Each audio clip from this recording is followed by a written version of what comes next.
Hey Scott, how's it going? I'm doing great. How are you doing? I'm doing well. I've been a fan of your stuff for years, but I was trying to figure out if we've ever met. I knew Justin and I know Kelly Vlahos from Anti-War, but I'm not sure we ever have met. Yeah, I don't spend too much time traveling around. I guess after the last book came out, I did a little bit of a speaking tour there, but I haven't done a lot of the big events and those kinds of things too much. Starting to now more and more, I guess. Yeah, and so let's start with. I wanted to get into this and assume that people don't know a lot about your work, and I wanted to speak specifically to conservatives and people that may have gotten into the movement as neocons and progressives that are now into this sort of humanitarian nation building stuff. And I want to take it down to a level where people that would have sort of an instinctual, we have to do something attitude towards foreign policy can kind of get where us libertarian non-interventionists are coming from. Hmm.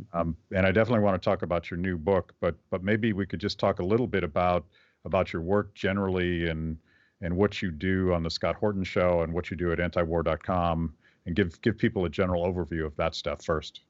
Yeah. Well, at antiwar.com, our ethic has always been that even though we're libertarians at the core that run the thing, that we are a single issue, and the issue isn't libertarianism. The issue is non-interventionism. And so we're happy to feature the very best of the left and right and whoever you got, as long as, their arguments are sound in favor of non-intervention. And there's always a lot of great stuff, along those lines. But at the same time, I think out in the world, the biggest problem in American politics is partisanship. It's just the mind killer. And it's what's funny is, as a libertarian, to me, is I'm against both sides so much that I totally empathize with both sides for hating the other side more. Like, listen, I got to be a right winger because I sure as hell ain't a left winger. Like, I understand that, dude. You know what I mean? That's perfectly reasonable response to the left, and vice versa too. I'm clearly not one of them. I must be over here. And those guys are definitely worse. So I guess I'll have to settle for these guys to protect me from those guys. And that's just how it works. But then, it's a feedback loop kind of thing. And the more you're on the team, the deeper your identification with the team gets. And then any criticism of anything that your side does is taken as a criticism from the other side that must be defended, and heels dig in and knees jerk and everybody gets mad. So my thing is, I'm a libertarian. I don't give a damn about the Republicans and the Democrats at all, and I'm against them all, but I'm fair to everybody. I don't lie, I don't twist, I don't make up silly nicknames for everybody to ridicule them or whatever, right? I just tell you what Hillary Clinton did that I disapprove of, and John McCain too. Usually the same thing, right? And then, as I learned this driving a cab long ago, Michael Bolden from the 10th Amendment Center named it the Scott Horton rule, is as a libertarian to explain libertarianism to liberals and conservatives or leftists and rightists of whatever description. You attack the left from the left and the right from the right, because we have well, I put it this way. Anything that the leftists are good on, we're even better. And anything the right wingers are good on, we're even better. It's not that we're really to the right or the left of them. It's just we've really thought all of this stuff through. So like a great left wing issue would be ending the war on drugs. Well, we absolutely agree with that, but we're like the nth degree crystallization of the perfection of that argument about the war on drugs. But if you want to attack the left from the left, what you do is you hold hands all the way on the drug war argument, and then you change the subject to guns. And you say, now, isn't it true that it's poor and minorities who end up doing prison time just for possession of a gun when they weren't allowed to, who everybody in the whole neighborhood has a felony, so now none of them are allowed to own a gun. Now anybody with a gun has to go to the pen, and for simple possession. And isn't it the case that making it illegal just means that criminals are in charge of distributing the guns, the most dangerous ones of all? And don't all our same arguments about the war on drugs apply to the war on guns? And doesn't it just not make sense to have a war on guns run by a government that you hate and fear, right? And cops who you say are all Klansmen. Like let's not do this. You thought that was a left-wing issue, but it wasn't. If you really, a real leftist is against gun control, right? And that way, so I'm not asking you to change your identity. I'm not asking you to become a libertarian. I'm not asking you to become a right-wing, duck hunting gun nut. I'm just saying it's perfectly left-wing to oppose gun control if you're left-wing and smart. And then the same thing for a right-winger. If you're a good right-winger, then you value the Constitution and capitalism, limited government, property rights, which all require sound money. If you're a real good right-winger, you want to help us abolish the IRS, repeal the 16th Amendment, never have income taxation again. Well, I'm sorry, Charlie, you can't have a limited republic and a world empire at the same time. You're going to have to choose. And if you want a limited republic for the United States of America, you're just going to have to let Iraq go, and Israel too, for that matter.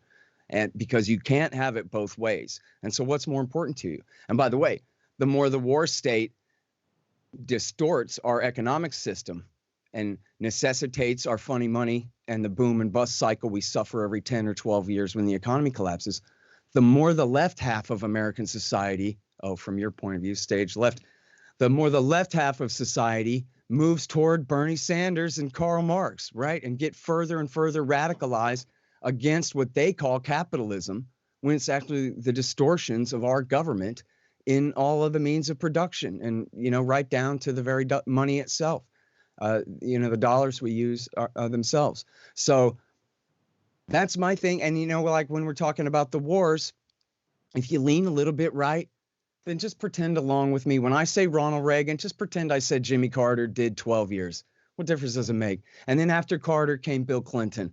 And then after Bill Clinton came Hillary and Barack. And it was all Democrats this whole time. That way I don't have to hurt your feelings because you remember liking Ronald Reagan with your dad back a long time ago or something. Okay, fine. Forget your feelings. It was all Democrats who did all the terrible things that I'm going to say here in a minute, right? And then if you lean a little bit left, no, it was all the Republicans.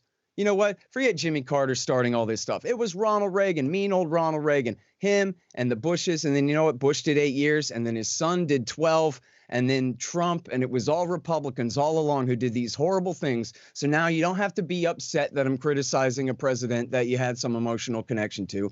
I'm not criticizing America, the country, or the 300 million Americans who are basically the captives and victims of these people, just the same as the Iraqis are, right? It's just, what? The Clintons made bad decisions sometimes. Who could argue with that? That's all it is we're talking about here. So I was listening to the pod you just did with Dave Smith, and he made a point. He was defending Nancy Pelosi for having voted against the Iraq War. And it struck me that in her case, I suspect that was a purely partisan position, and it wasn't a moral position or a philosophical position. She was voting against a Republican administration. And I was thinking about, and I'm not specifically picking on her because I think foreign policy is largely a partisan thing that ends up producing the same thing regardless of who sits in the White House. But I'm thinking of something that Thomas Massey likes to say, the congressman from Kentucky. He's a friend of the show and kind of a libertarian Republican, liberty Republican, whatever you want to call him. And he likes to say, when he's explaining why he can work with Tulsi Gabbard and why he can work with Ro Khanna and other anti-war Democrats, he's like, Matt, I'm not a partisan.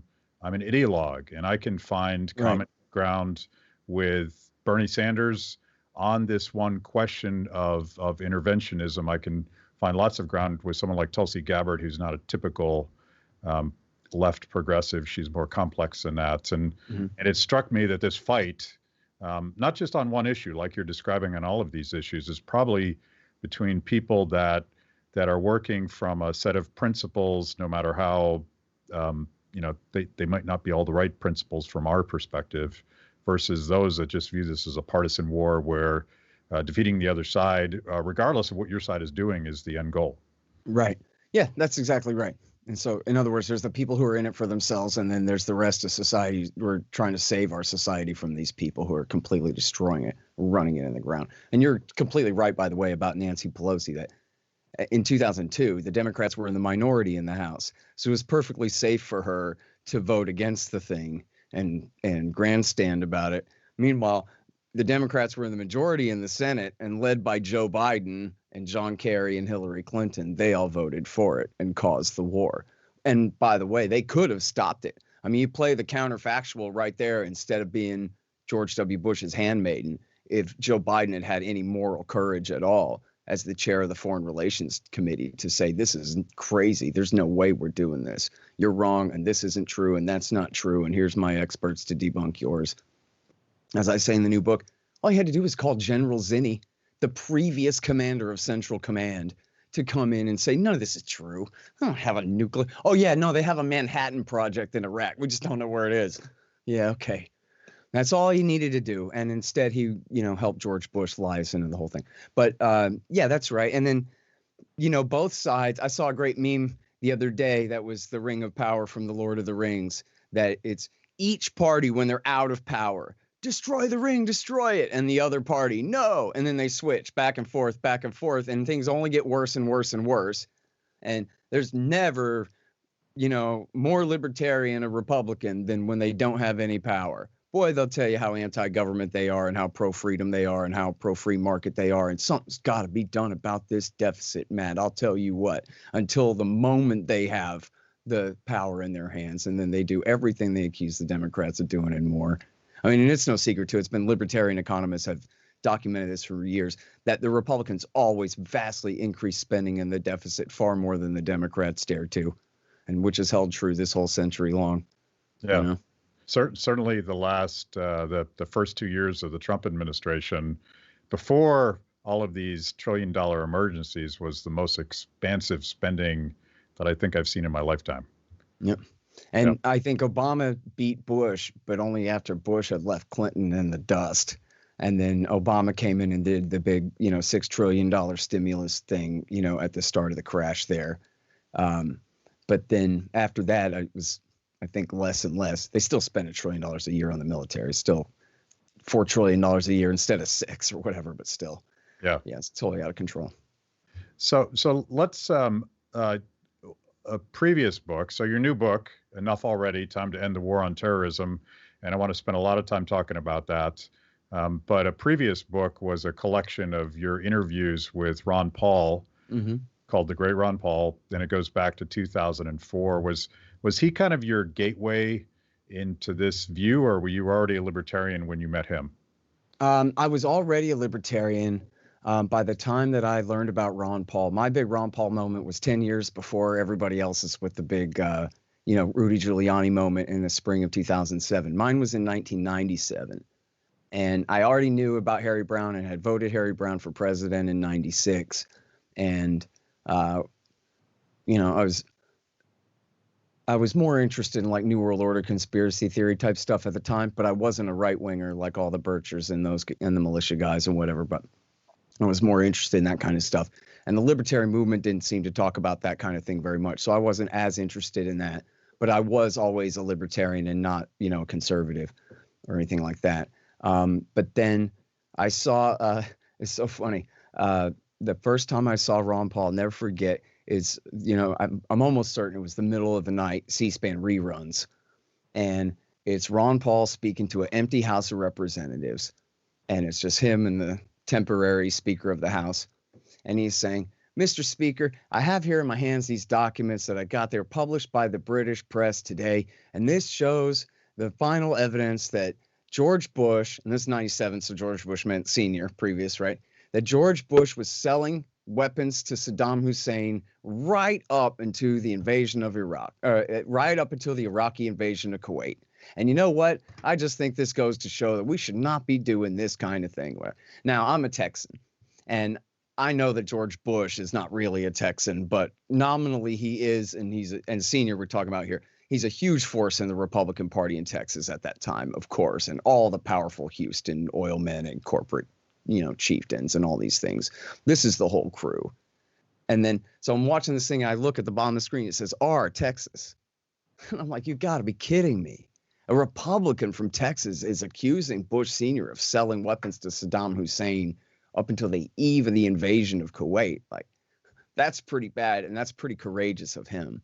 And then, of course, he's such a wonderful guy. He's so good on everything, too, that, I remember, and It's because of the time and place. That's how I know, how good I was on this stuff back then. I remember it had to have been 1997 because I drive my Roy's taxi. They wouldn't let me drive for yellow because I wasn't 21 yet.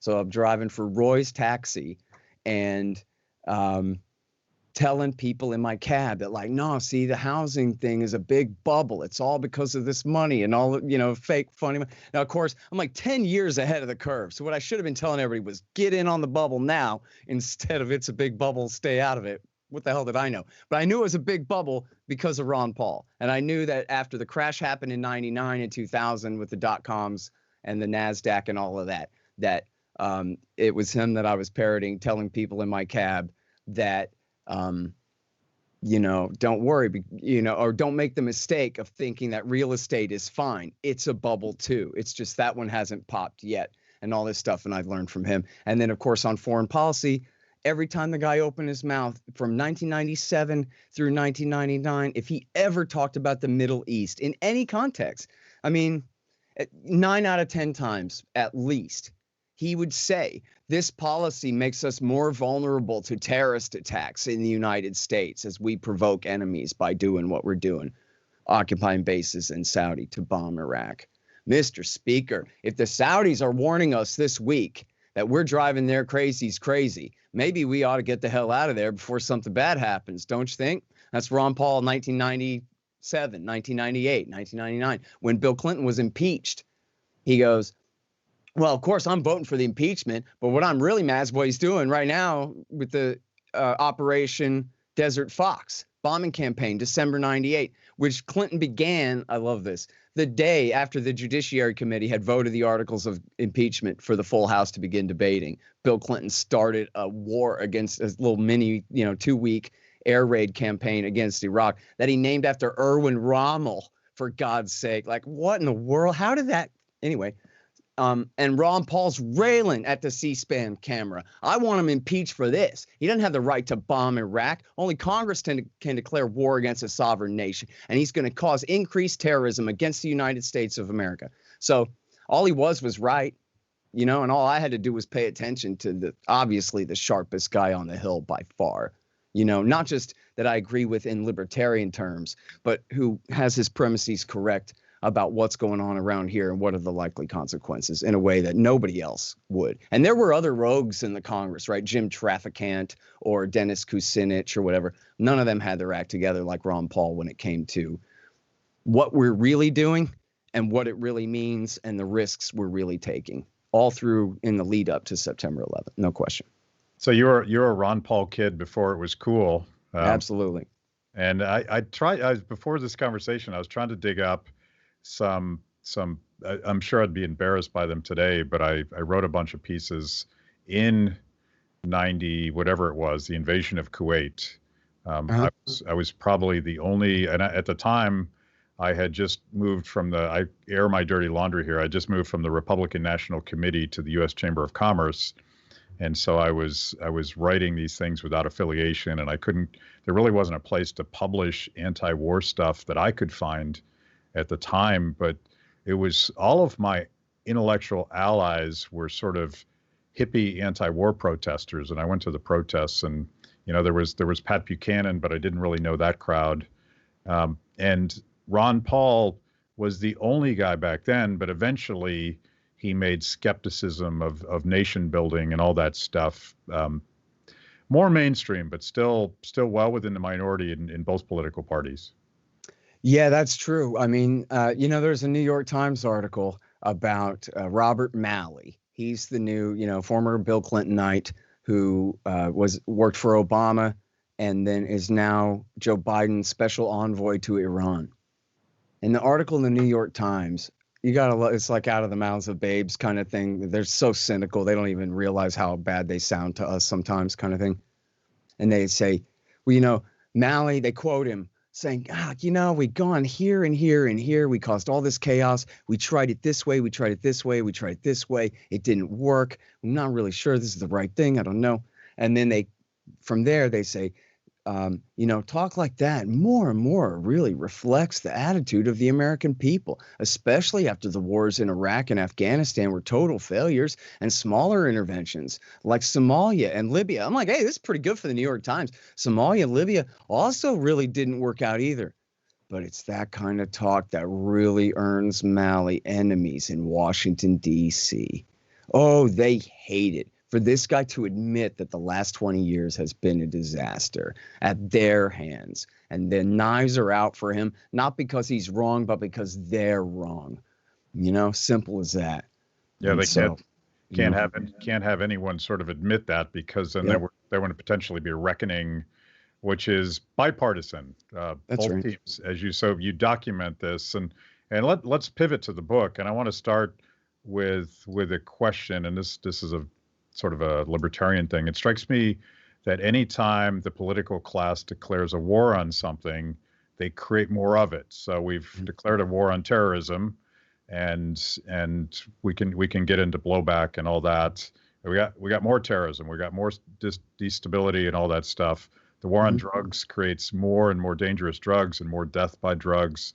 The war on opioids did the same thing. The war on poverty has created this huge poverty industrial complex, but it's not at all clear that it's helped anyone rise out of poverty. Explain, is sort of a public choice reason why this happens. Why is every war leading to another war, and why do anti-war presidents like Barack Obama end up just expanding the war state?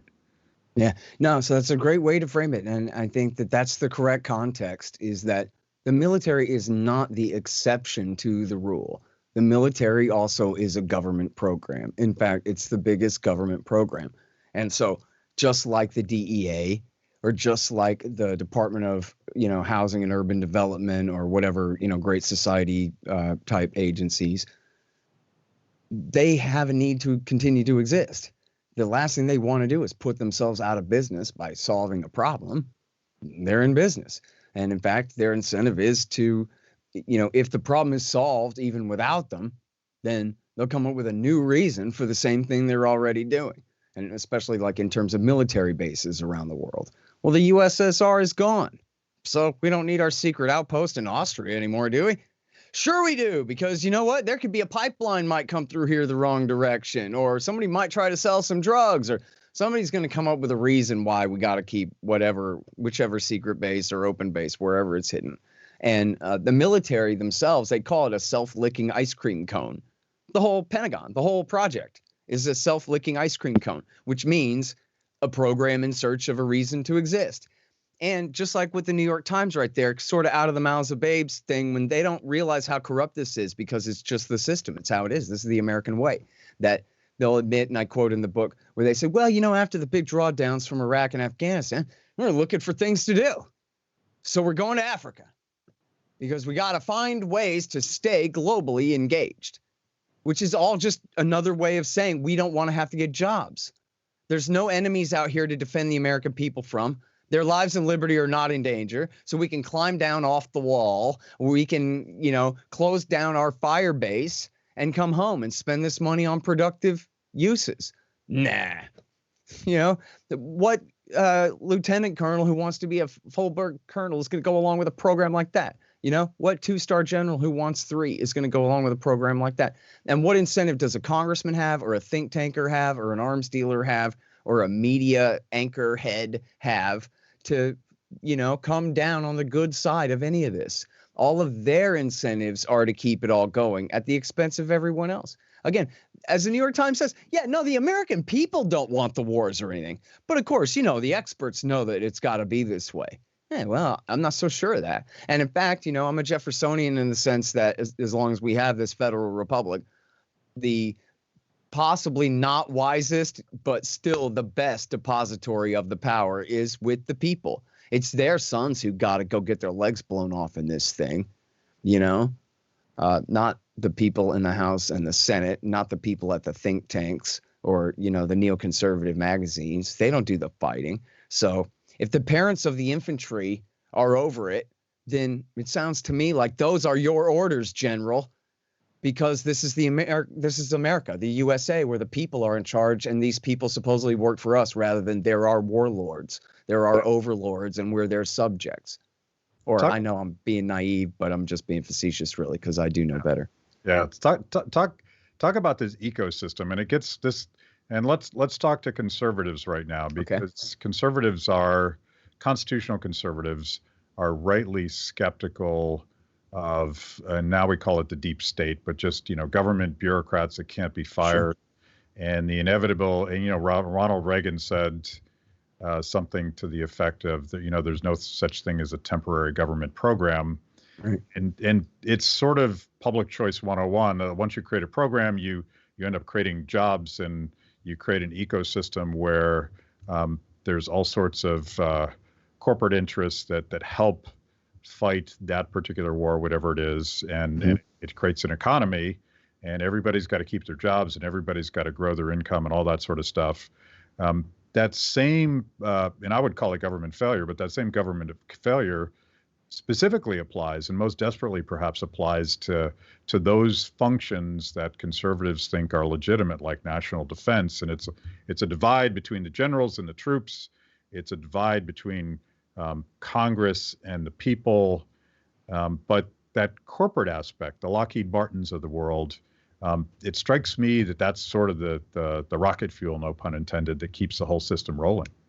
Yeah, absolutely. Well, and the generals and the admirals too. I mean, getting an extra star, an extra thingy on your shoulder, and access to a better golf course in Hawaii, and a bigger pension, a better seat on a better board of directors when you retire. All these kinds of things are also absolutely huge, and in the intelligence services too.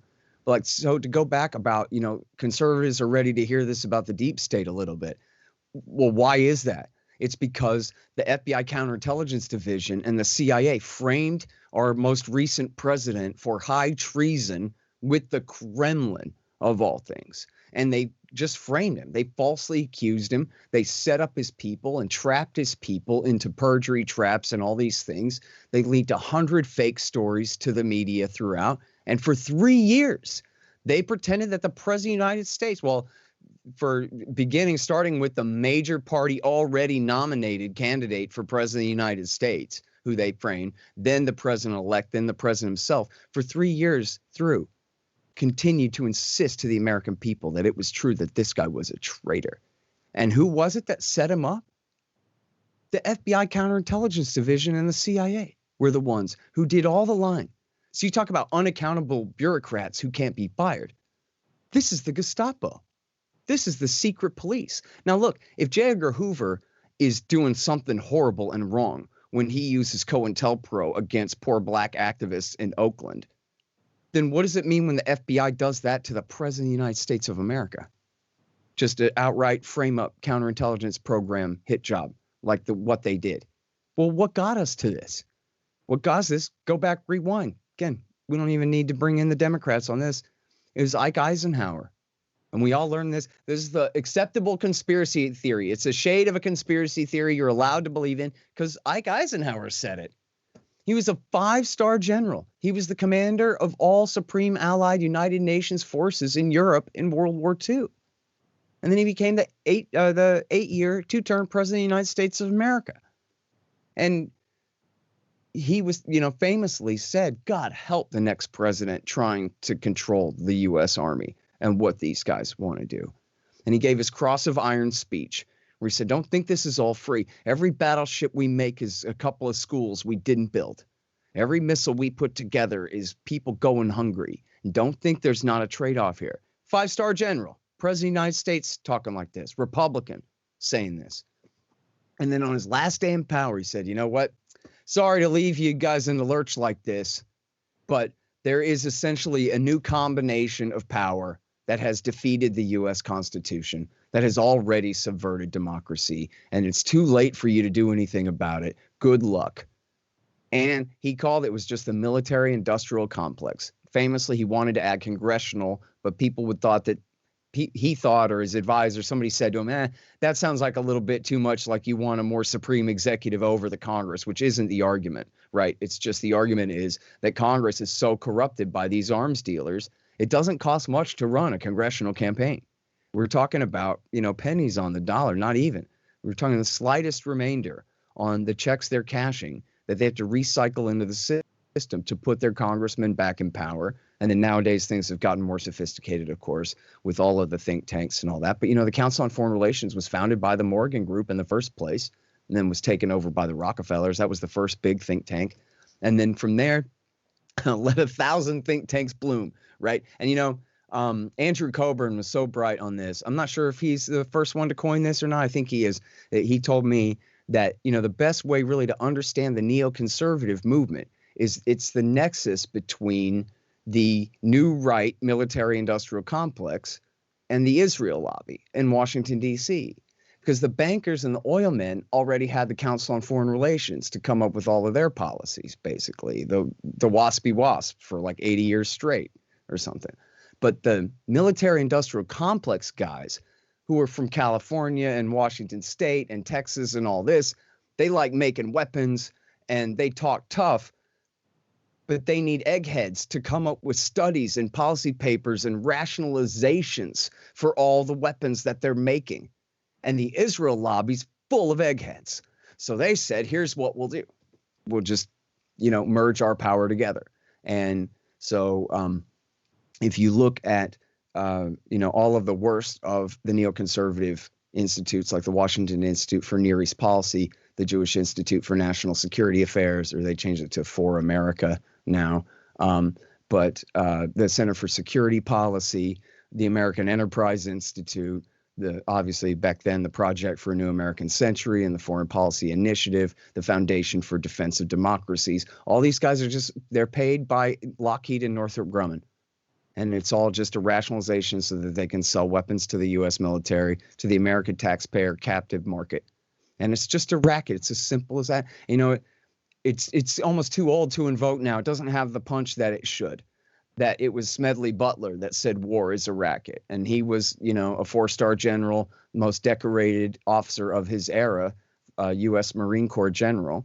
And he wasn't asking you. He was telling you. He was the authoritative documentarian of the thing because he was the commanding officer in charge for 25 years. Here's how we do it. Wall Street orders us into action. We kill people, we steal their property, and then we put somebody else in charge, and then we move somewhere else.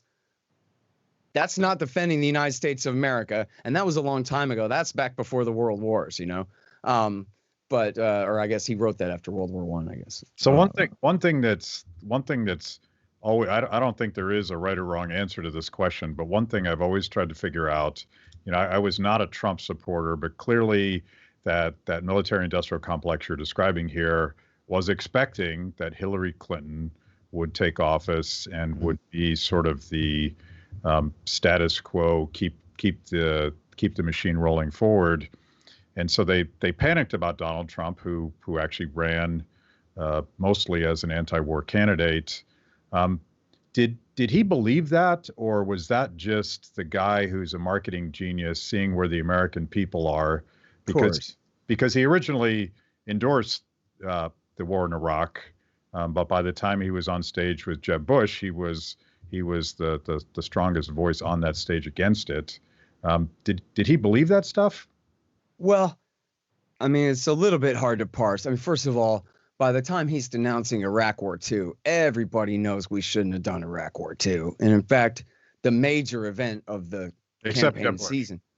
I'm sorry? Except Jeb Bush, of course. Yeah, except Jeb Bush. Yeah. But yeah, the major, advent in this narrative of the campaign season of 2015 and 16 was when he went to South Carolina and he said, his brother lied us into war. It was a total disaster. We shouldn't have done it. And a veteran in the crowd is like, man, take back that they lied us into war. I like the syllogism. I fought over there. Take back that they lied us into it. Like, really? Well, okay. That makes a lot of logical sense. And Trump did back down, but he said, oh, well, maybe it was an accident or something, but he still said it. And then the next day he got 2/3 of the vote and the other 17 candidates split the remaining third. And so that was it. And that was in South Carolina, the most heavily militarized state in the union, with, I'm guessing, very close to, if not the highest per capita, veterans of the 21st century wars living in that state. And he got up there and essentially said, listen, we all renounce the Bush's wars, don't we, everybody? And they said, yeah, we do. And he had to do that to defeat Jeb, to say, I mean, here was the obvious thing to hang around Jeb's neck, is you're George Bush's brother. Why would anybody listen to you? Shove. And it worked, because of course, and then Jeb, they asked him, well, what about Iraq War II? And he goes, well, the Iraq War was a pretty good deal. He hadn't practiced at all what he was going to say about this at all. He didn't even think anyone was going to ask him about Iraq War II, and he was an exceptionally lousy candidate and the only one really standing in Trump's way. And so that was a huge part of how he had to destroy him, was by renouncing the Bush legacy. And frankly, the Republican Party was never going to win again as long as they were running Rubios and McCain's and Romney's who wanted to double Guantanamo and, go after Iran next too and all that. The people are over it. The New York Times is right. In fact, as the polls show, the American people say, in answer to the question, should we have ever fought the wars in Iraq and Afghanistan? The American people say no by about like 60%, 62.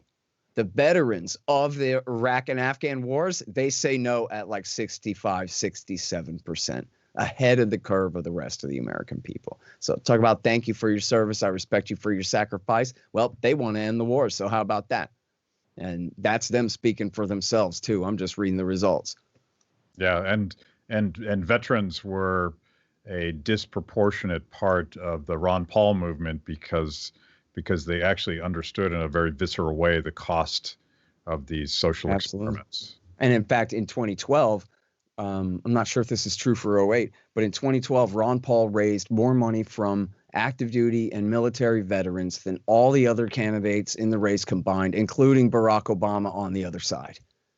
And, so if dollars were votes and it was the veterans who chose, it was the anti-war Republican was the one that they wanted. What does that tell you? But now, as far as Trump, no, he never meant it. Just like this is a talent. I don't know how great of a talent it is. I guess it's pretty good if you can get people to believe you. But he would say, listen, we have to cut Social Security. These deficits are out of control. It's irresponsible. I'm the greatest champion of Social Security in the whole world.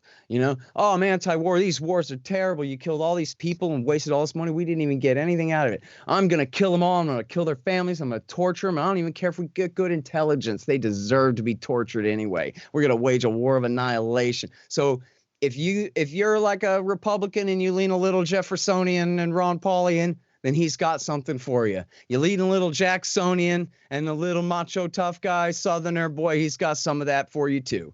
And just whatever you need to hear, he said something a lot like what you think at least a couple of times. If you want to believe, there's something for you to believe in there. If you want to be a skeptic, then come on, man. The guys, boiled hot dogs are the best. No, grilled. Whatever it is you want to hear at any given time. You don't care, Yeah, it's kind of a either a caricature or a distillation of what every single politician does. But the one thing he figured out is that he could give everybody what they wanted. And apparently the human mind will sort of sort through that and glom onto something that sort of makes you hopeful that maybe this time he will get us out of Afghanistan. Mm-hmm. And that was one more thing about that is, and this goes to Trump's entire character, is that he is really not one of them. I mean, and to be one of them, you're supposed to be a senator or a governor or a vice president and so thoroughly vetted and a member of all the right groups and friends with all the right people and already in on the consensus. And he just wasn't. And, I saw this great interview with Al Sharpton in 2015. And he goes, listen, you people from out there in the country, you might not understand this. So let me explain this to you. Donald Trump isn't from New York. Donald Trump is from Queens. And that means to the guys in Manhattan, he's poor white trash scum. And they hate him. And they've always hated him. And all he ever wanted was to be liked by them. And so he hates them back because they never will accept him.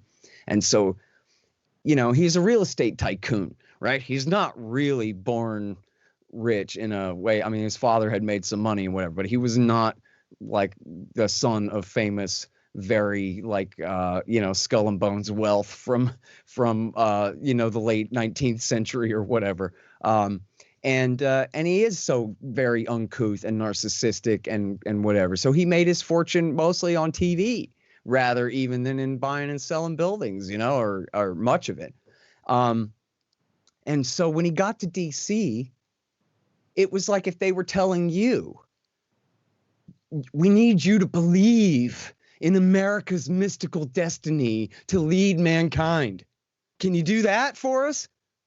And you're like, well, I mean, no, I didn't believe in that yesterday, but you're telling me like that's the prerequisite for the job of American president is I have to be like the crusading salesman for the American empire? And Donald Trump just does, all he wanted was for people to play Hail to the Chief. You know what I mean? He won't care about stuff like that. He doesn't really believe in anything at all. So now he's supposed to believe in America's mystical destiny and then anyone could think of this the same lines as him as long as you get a chance to. As long as the argument is ever even brought up, you'll agree with him in an instant. Him and Doug Bondo and every genius in America. Why are we defending Germany and Japan and South Korea that are all extremely prosperous capitalist countries? In many ways, are commercial competitors or whatever, if you're an economic nationalist about it at all. Why do we have these giant military garrisons there and spend all this extra money defending these countries from threats they don't even face? We got to browbeat the Germans into spending more money on their military when they don't have use for a military because they know the Russians aren't coming. There's no reason for a Cold War. Otherwise, they'd be building up their tank forces right now, wouldn't they? They can't be bothered to. But then we got to insist, you got to buy more tanks, Germany. Why? Just because our government's run by tank salesmen. That's the only reason why. And so now tell Donald Trump that this is our mystical destiny, is to sell tanks to Germany. And he's just not down for it. He doesn't believe in it. And then, I think it was Dave Smith that pointed out that this was the real disgrace, was when he went on the Bill O'Reilly show. And Bill O'Reilly said, yeah, but you want to get along with Russia, but Vladimir Putin's a murderer. And Trump goes, come on, you think we're so innocent? And to them, I mean, that's like saying the Pope is the devil and the whole religion's canceled. You just can't do that. You can't do that. Be the president of the United States who goes around saying that, yes, our government is just as evil as any other government, maybe worse. Everybody knows that, as long as you're not pretending it ain't, And why is it, Matt, by the way, that Martin Luther King can say so and everybody can quote it and everybody knows it was true when he said it? America is the greatest the U.S. government is the greatest purveyor of violence on the face of the earth. Who's second place? It's not even close. There's not even a contest. Who else is at war anywhere in the world but us? Where is there a war anywhere in the world that we're not in on? Even in the Congo, you got American corporate interests and mercenaries and CIA bribes and God knows what going on over there for 3 million killed in the last 20 years, So give us an overview. I mean, your chapter sort of methodically goes through each presidency, starting with Carter and the various wars, and we don't have time to get into it at all. And I suspect you want people to buy your book and read it, but yeah, it's okay. But start with Carter and give us an overview about how every administration builds on the next, regardless if it's Democrats or Republicans, and get us to where we are today. Yeah, I mean, my mom joked at me. I made her read it as kind of like a proofreading job or whatever, and she liked it. She said it was a page turner, but she also joked that she was trying to keep track of how many times we changed sides, and she lost track of how many times we changed sides. But I would note that and you will note as you read the book, that the side changing is not dependent on the American partisan administrations changing from Republican to Democrat and back again. The changes in policy always happen mid-administration, and the next government always picks up where they left off and don't change for another few years or whatever it is. So, for example, to skip ahead, but as one illustrative example, when Barack Obama was backing al-Qaeda in Syria for 5 years, that wasn't because he was a secret Muslim from Kenya who had, his government had been infiltrated by the Muslim Brotherhood with Grover Norquist and all this like crazy Frank Gaffney stuff. It had nothing to do with that. Barack Obama had picked up that exact same policy from George W. Bush. And all he was doing was carrying it forward. Now, if you look at it from a partisan lens, you're going, why is Obama doing this? But if you're just looking at it from a non-interventionist lens, well, it's really easy to see why he's doing it. He's doing it for the same reason Bush did it, which was to try to make up for Bush's previous mistake in that case. And so you see how it goes. The changes in the policy as we flip back and forth are not really dependent on the administration, but on the results of their screw-ups. So just I can try to go super fast forward. How much time do we have here? We're doing another. We got about 15 more minutes. Oh, okay. So I'll do the super fast forward version here. And by the way, this is another thing. This isn't a secret history. It's just kind of an alternative history. So I'm not telling you about secret operation, something or other you never heard of that has all this like, you know, overwhelming detail about some kind of stuff. It's not like that. Everybody knows that Ronald Reagan backed Saddam Hussein against Iran in the 1980s, right? I'm not blowing the lid off of that. I'm just trying to show you the through line of why it makes sense and how you're to understand that in reference to the Carter years and the Bush years that came after, et cetera, like that. So that's all it is. But I think it really helps to clarify some things. So what it is Carter's got three things. He's got the Iranian Revolution, and then he's got his plan to deliberately bait the Soviets into invading Afghanistan in order to help bog them down and bleed them to bankruptcy. And then he has the reaction to that working, which is, the Soviets invade Afghanistan. They might go to Iran next. So then he declares the Carter Doctrine and says the Persian Gulf is an American lake. Soviet Union, don't you dare invade Iran or we'll go to war over it now. Even though we just lost Iran, we're afraid that Russia's going to grab it. So they announced the Carter Doctrine, but that also means building up bases on the Arabian Peninsula and backing Saddam Hussein's invasion of Iran beginning of 1980. Okay? Then Ronald Reagan comes in. He continues these policies of the Carter Doctrine, building up the bases, supporting the Mujahideen in Afghanistan, which includes a bunch of Arab Afghans, not just Afghan Mujahideen, but the Arab Afghan army, they called it, of Muslims from all around the world, and especially the Middle East, who went to help them fight, including, of course, Osama bin Laden and Ayman al-Zawahiri and the later leaders of al-Qaeda. And then continued to back Saddam Hussein against Iran to contain the Iranian Revolution. Then, as we all know, there was a dispute over war debts at the end of the Iran-Iraq War, and Iraq invaded Kuwait. And then America launched Iraq War I to force Iraq back out again. And somewhat known, it's not really secret history, but it's lesser known history, is the great uprising of the Shiites and the Kurds against Saddam Hussein after Iraq War I. And George Bush Sr. had encouraged that. But then he changed his mind. He stabbed them in the back and he let Saddam Hussein kill 100,000 of them to suppress the revolution. You remember the movie Three Kings with Marky Mark and Ice Cube and George Clooney? That's the setting of that movie, is this attempted and then failed Shiite uprising is going on in the background. This is in the aftermath of Iraq War I. Just to try to clue people back in, tie them back into what we're talking about here. But then, so why did Bush Sr. stab them in the back? He stabbed them in the back because Iraqis who'd taken Iran's side in the Iran-Iraq War, that Jimmy Carter and Ronald Reagan had supported Saddam Hussein against Iran, they started coming across the border to lead the revolution. And these were the Reaganites. It was Bush Sr.'s government. But these are the same Reaganites. And they realized, oh, wait a minute. We're now reversing our policy. We just spent 8 years supporting Saddam Hussein to contain the Iranian Revolution. Now we're importing it. Oops. And so they called it off and they let Saddam Hussein kill 100,000 people to suppress the insurrection. Then they said, oh, geez, now we have to stay in Saudi Arabia forever in order to patrol the no-fly zones to protect the people that we just encouraged to rise up and then stabbed in the back when the insurrection was already over. It's not like Saddam Hussein was going to keep killing them all forever or whatever. It was just a pretext. And then they used that to stay in Saudi Arabia to patrol the no-fly zones over Iraq. Then the Israelis insisted that, now that you've weakened Iraq so much, they're not really in a very good position to contain Iran.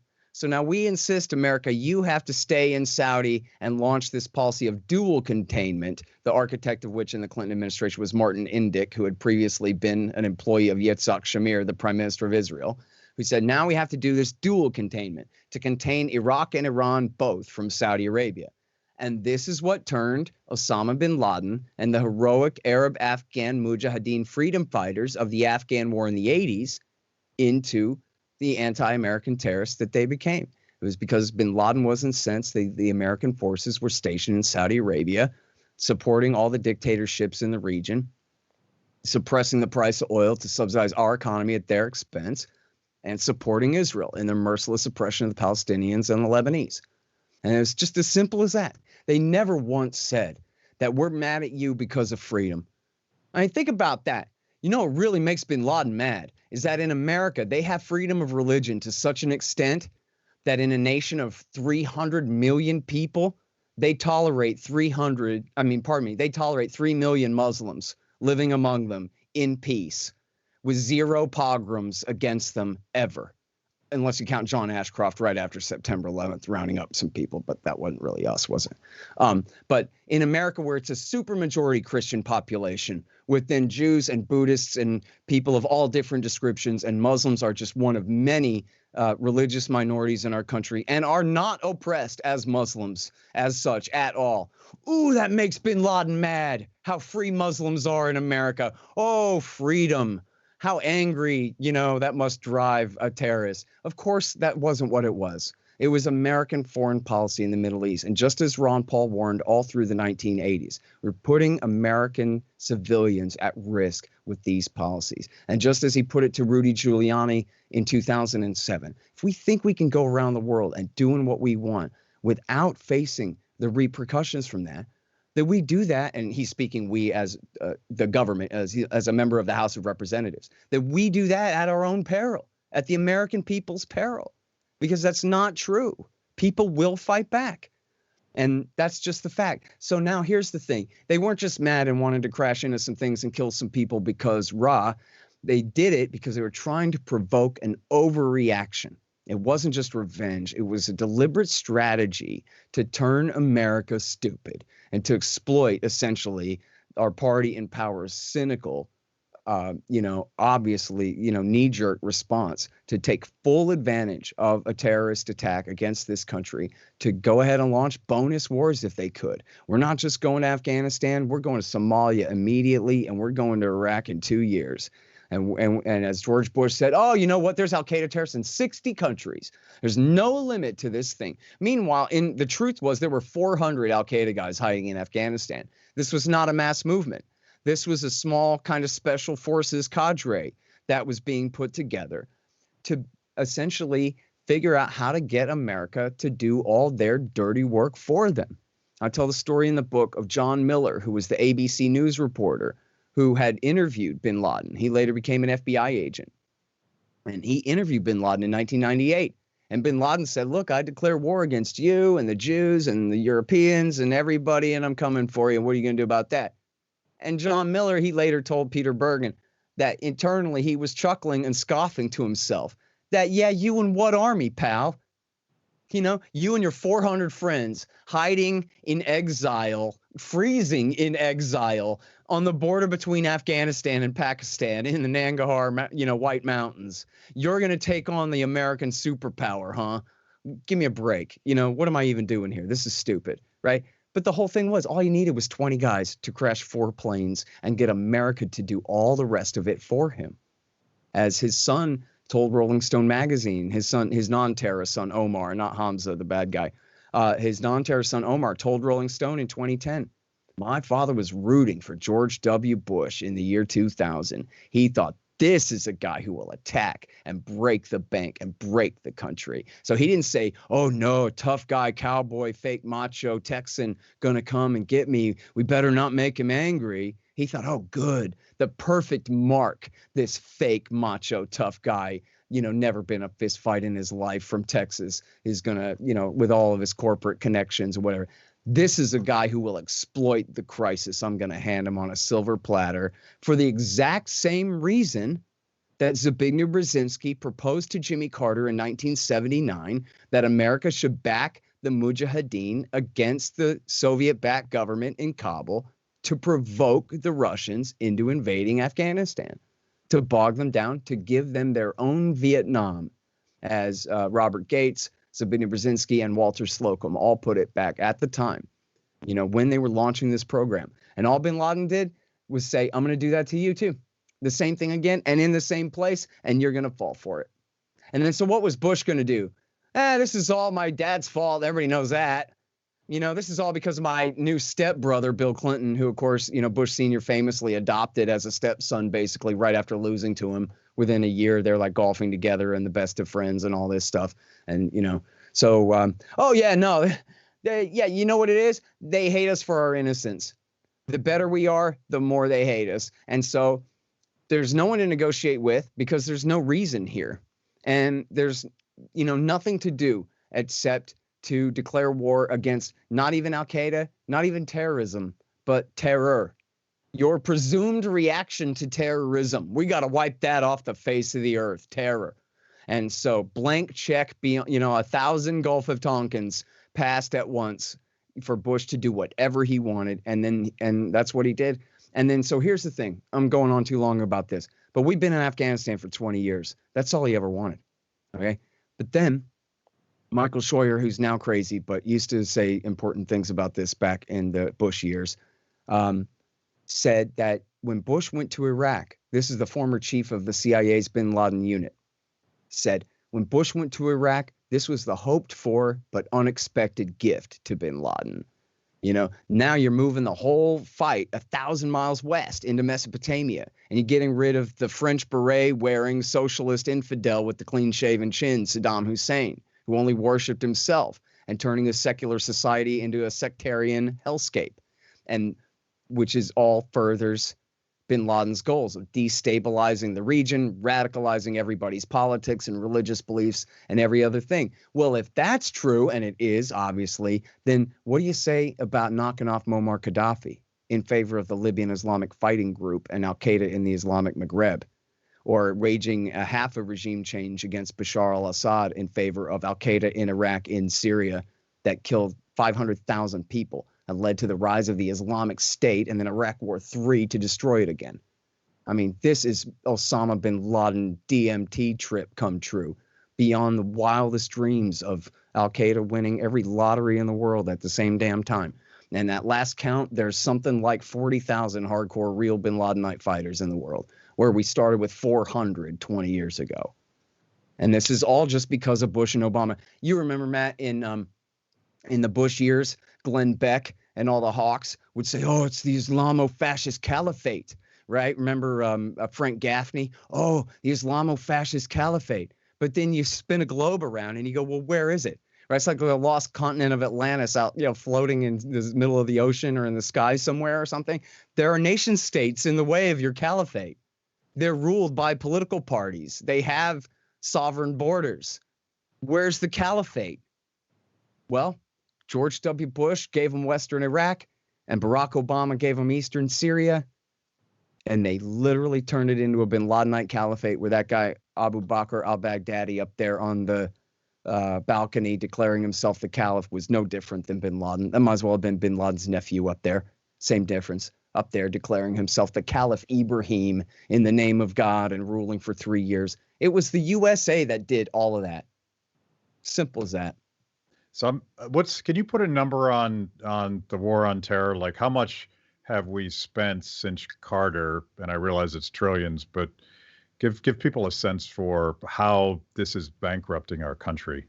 Mm-hmm. So now, just since September 11th and this century, it's been approximately $7 trillion. There's some overlap here with my statistics because I cite a study in the book where it was a geographic economist from Princeton had done this in-depth study where premise one was, we don't need to secure the oil over there. It's all been a waste. The oil supply was never really threatened in the first place. So this is all a big bust. And then he went and calculated it, and he said that from 76 through 2007, so a little bit, 6 years overlap here with my two statistics here, but from 76 to 2007, that we had spent $7 trillion that we didn't need to spend securing oil resources in the Middle East that were never really threatened in the first place. 7 trillion pissed away there, and then another 6 or 7 since then.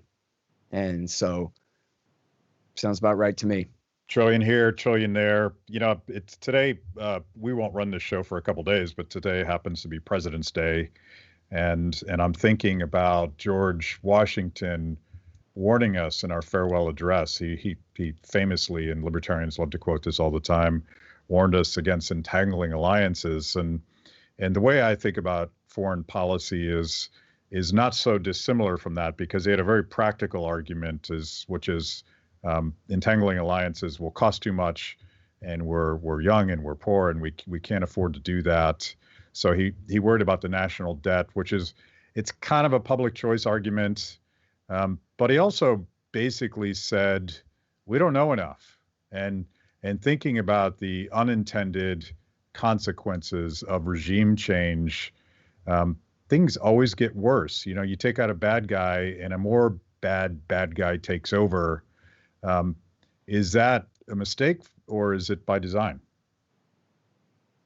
It's mostly a conspiracy of interests, right? I mean, at times, yes, you'll have a secret deal between a State Department guy and a CIA guy to screw up a peace deal so that a conflict could last. Unprovable little things like that throughout, those are the real conspiracies. But overall, it's a lot of people making a living off of doing the same thing and working together and doing it and telling each other how justified they are in doing it all. And as I learned on, I hope, the first day of psychiatry class at junior college when in 1996 or whatever it was, that attitude follows behavior. And so, mostly people are interested in justifying what they've already done rather than coming up with reasons to do the things and then decide what to do based on the reasons. It really almost always works backwards.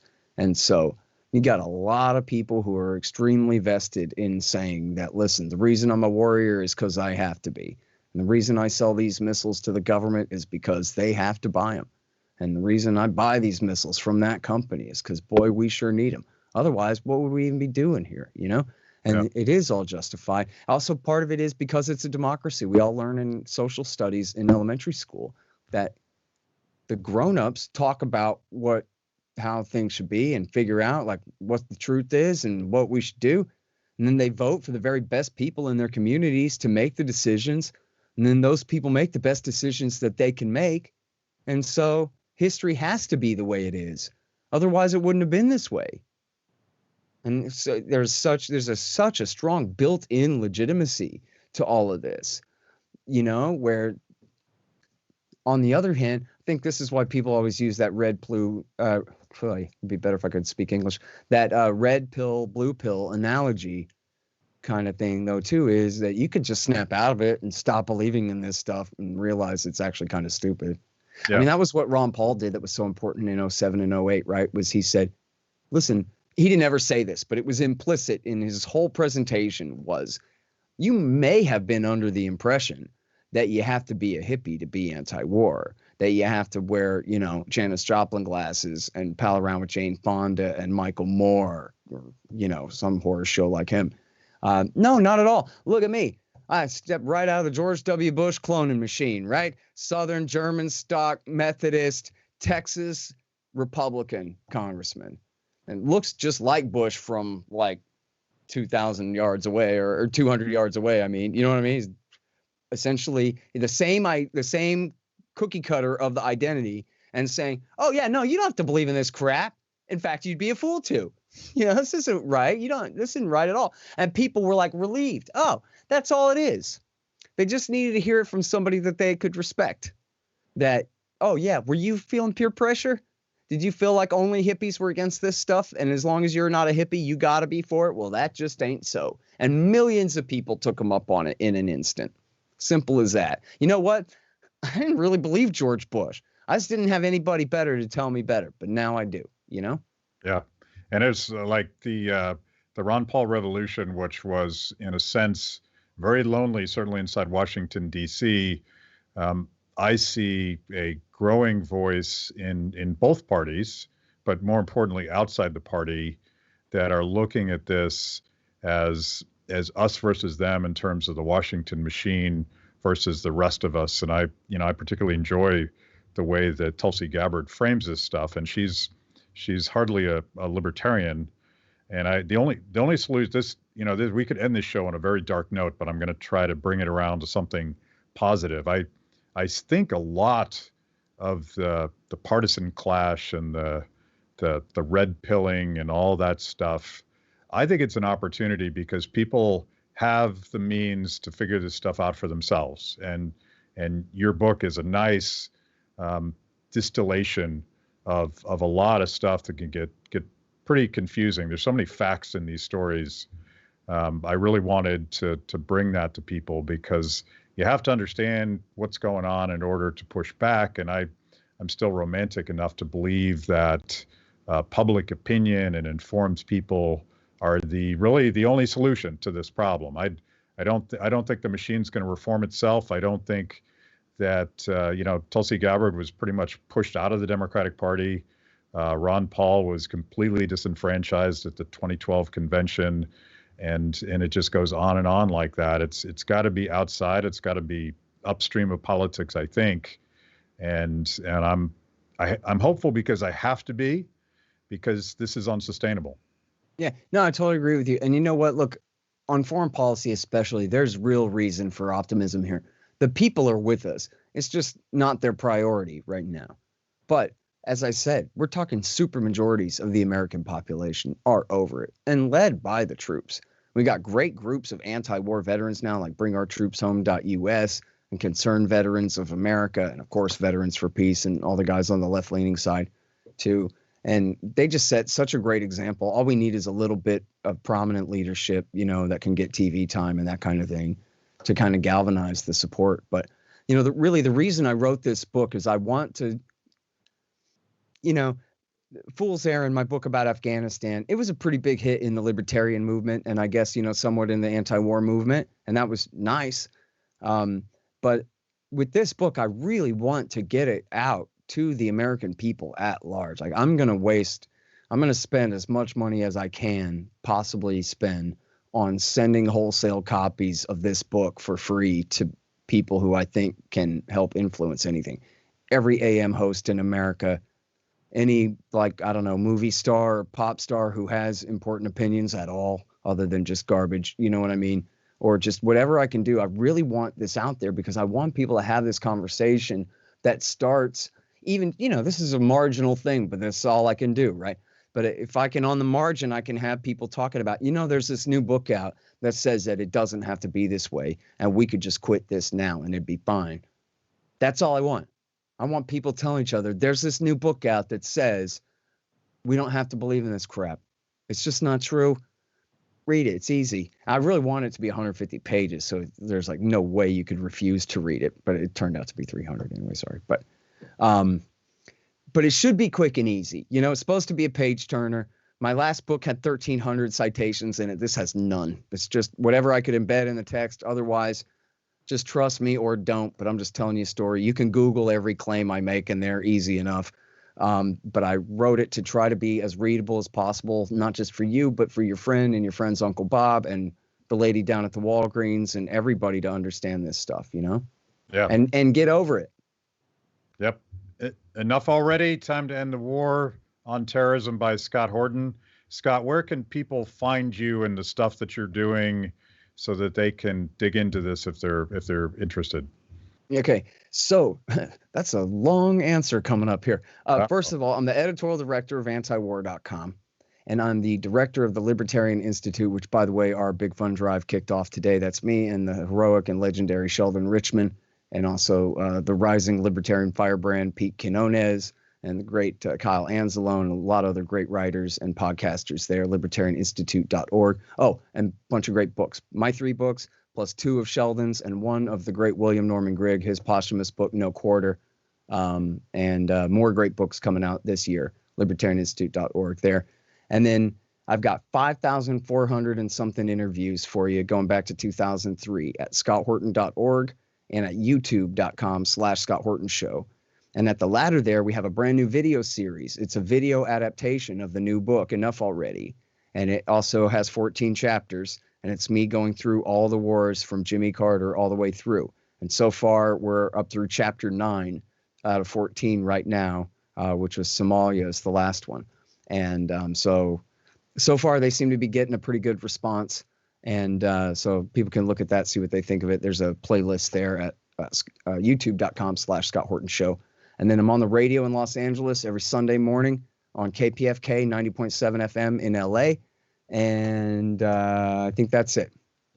Cool. I discovered the video series. I think that's genius to translate them into shorter consumable videos, because our theory at Free the People, which seems to be borne out by experimentation and data, is that young people love to binge watch things on Netflix and things like that. So that, and we'll do our part to share the videos, and I'll put this a link to your new book out there. And I really appreciate your time. Great. Thank you very much for having me, Matt. That was amazing. Where can I get more content just like that? It's a great question. You're clearly a discerning consumer of the best content. Make sure to like the video, subscribe, and click the bell. And if you're consuming podcasts, go to Apple, Stitcher, anywhere you get them. I'm in. Kibbe on Liberty, honest conversations with interesting people.